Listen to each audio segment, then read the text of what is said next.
Hey y'all, Big Tim here. Thanks for tuning in to this episode of Old School and Bass with Big Tim. The truth behind the trophy series, the fails. There have been a lot of fails, but today we're going to talk about not coming back to check-in time, being late for check-in.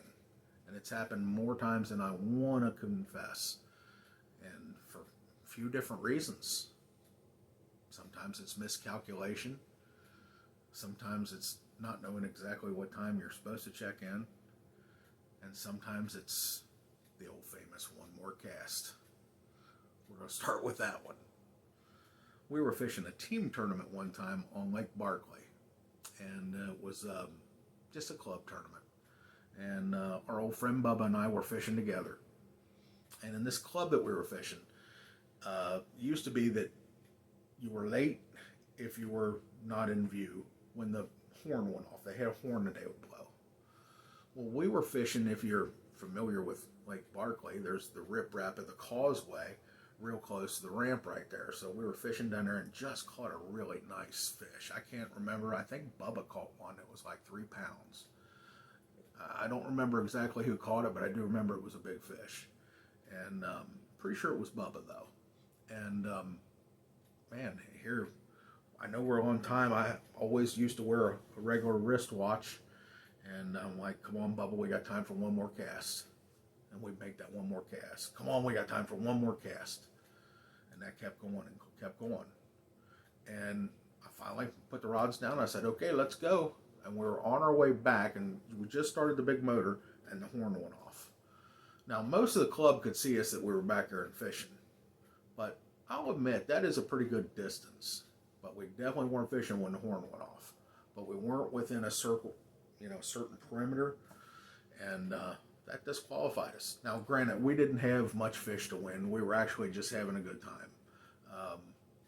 I don't know that we would have placed in the money with what we had, but since we just caught that 3-pounder, I thought there's a good possibility we could catch another one. So one more cast led to one more cast, led to one more cast, and led to a disqualification because we were late. Fortunately for the club tournaments, if it was a Saturday tournament, they were individual tournaments, Saturday and Sunday. So if you got disqualified on Saturday, you were still able to fish Sunday. Thank goodness.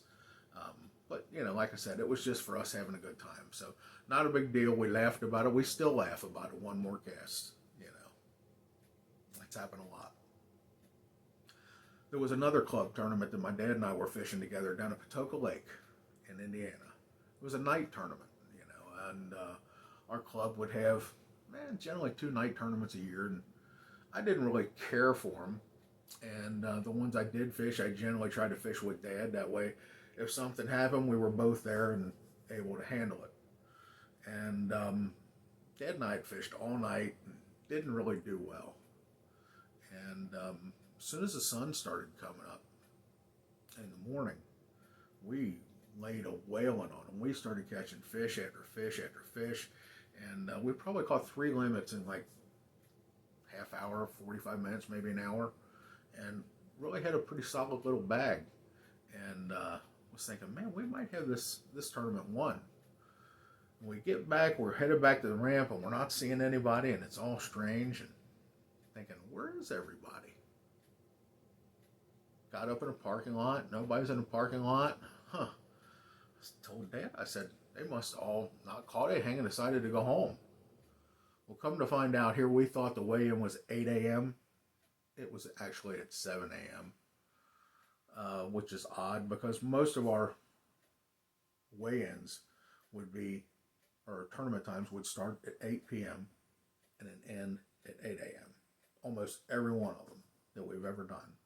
But this one was odd, and I guess somewhere along the line, neither one of us were paying attention, and we missed the deadline. So we did have the winning bag. We found out that the next guy closest probably only had like 4 pounds. Dad and I had probably 11, 12, which was pretty good for a tournament in August. So pretty aggravating. We had the winning bag, and we were too dumb to realize when we were supposed to be in. So that was an aggravating situation. But it wasn't the last time Dad and I were late. Dad and I were late one time fishing a Thursday night tournament. We had gone up to Tanner's Creek from Big Bone, and didn't really have a great bag of fish, but we had a decent bag of fish. And I miscalculated how much time it takes to run back to Big Bone from Tanner's. And it's generally about 35 minutes is what I try to give myself. And I just totally miscalculated the time. And we arrived back and heard the buzzer going off before we even gotten out of the boat. I said, well, that's it. We're disqualified. And I said, well, let's weigh the fish anyway. And sure enough, we had enough fish to win the tournament. But in that tournament, if you're late at all, you're disqualified. So, yeah. I'd like to say I learned that lesson from Tanner's, but I didn't. Joey and I had gone to Tanner's and was late coming back. We didn't have a good bag of fish, but miscalculation again. Didn't make it. Didn't make it. I think we may have run into a barge that night or something. Something kind of slowed us down.